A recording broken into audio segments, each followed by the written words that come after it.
A nationwide protest movement claims to be a spontaneous uprising of the people, but the receipts show it might just be one of the most expensive, professionally produced political tours of the year. Yeah, it really kind of shatters that whole romantic image of, a single person on a park bench with a megaphone. Right.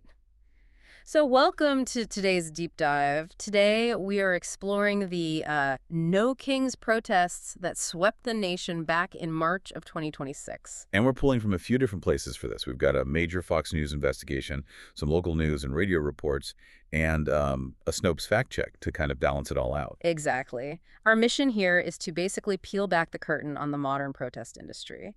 We want to show you how a supposedly decentralized movement actually gets built, funded, and, amplified. Because the scale of this was just massive. So let's hit the main facts right off the top to get everyone up to speed. Right. So millions of Americans took to the streets in over 3,300 No Kings events.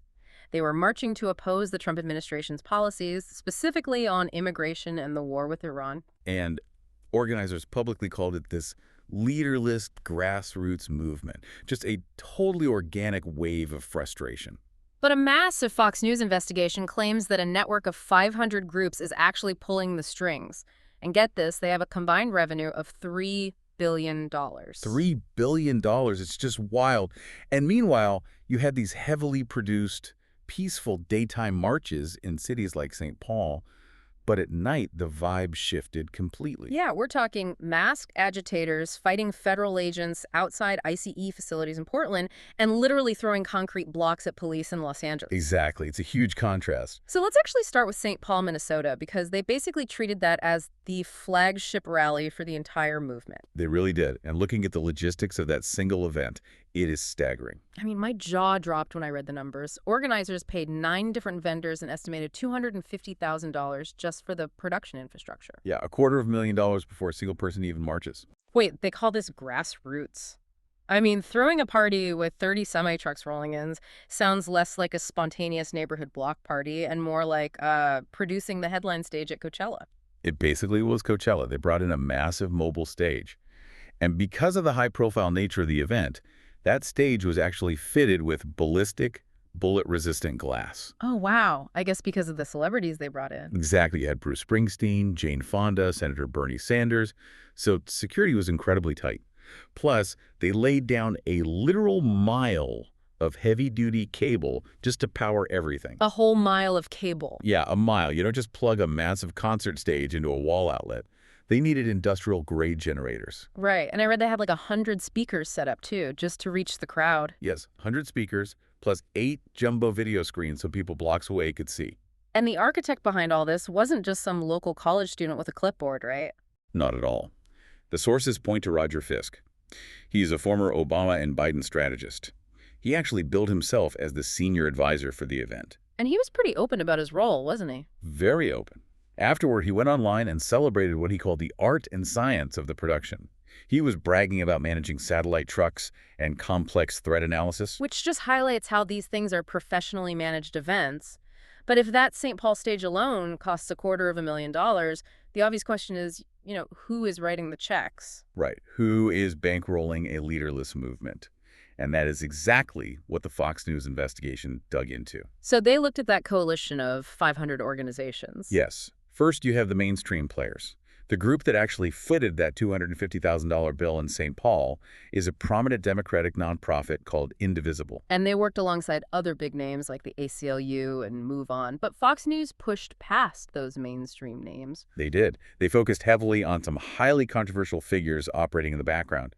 First, they point to billionaire George Soros. Okay, Soros is a pretty familiar name in political funding. He is. His open society foundations have given millions to Indivisible over the years. But the investigation introduces someone most people probably don't know, Neville Roy Singham. Right. He is an American tech tycoon, but he lives in Shanghai, China. Exactly. And he is a very open, avowed communist. Which is where the Fox News report gets really explosive. It does. Fox reports that Singham funneled an astonishing $278 million into a network of socialist and communist advocacy groups. Groups like the People's Forum and Code Pink, right? Yes. And Fox alleges Singham uses this network to push pro-China, anti-American messaging. and that these far-left groups were deployed to amplify revolutionary rhetoric at the No Kings protests. It actually sparked a U.S. House committee investigation into malign foreign influence. Lawmakers want to know if these nonprofits are acting as a propaganda arm. But I have to pause here. So we have a guy living in Shanghai with admitted communist views, allegedly funding groups marching in Minnesota. Does this mean the protests are actually a foreign operation, or is it just a marriage of convenience? Well, that is exactly why the Snopes fact check is so critical to understanding this story. Because when you track money through nonprofits, there is a massive legal difference between general operating revenue and direct event funding. Right. So what did Snopes actually find when they looked at the receipts? Let's start with Soros. Snopes found that Open Society foundations did, in fact, give $3 million to Indivisible across 2023 and 2024. But, and this is a big but, a spokesperson confirmed that money was strictly for general operations. It was not earmarked for the No Kings rallies. Exactly. General operations money is what keeps the lights on. It pays the rent, it pays the staff. It does not mean the donor ordered or paid for a specific rally on a specific day. Okay, let's unpack this. It's kind of like giving your teenager $50 for gas to get to school. If they use that gas to drive to a protest, did you fund the protest? That's a great way to put it. I mean, you funded the teenager, but tracking exactly which dollar went where gets really murky. Right. And Snopes applied that exact same logic to the Neville Roy Singham allegations. What did they find there? They found that the People's Forum did publicly admit to getting money from him in 2021. And they definitely promoted the No Kings protests. But Snopes found zero direct evidence that Singham's money specifically funded the No Kings events. Right. Furthermore, they found no evidence that these far-left groups played any sort of key organizational role in planning the national movement. So it's basically the difference between association and causation.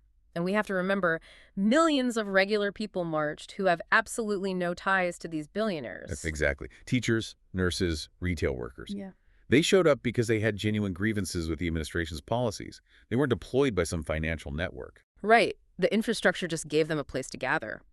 But regardless of where the money came from, when the stage lights went down, the mechanics of dissent looked very different depending on what city you were in. Oh, absolutely. The sources show a stark split.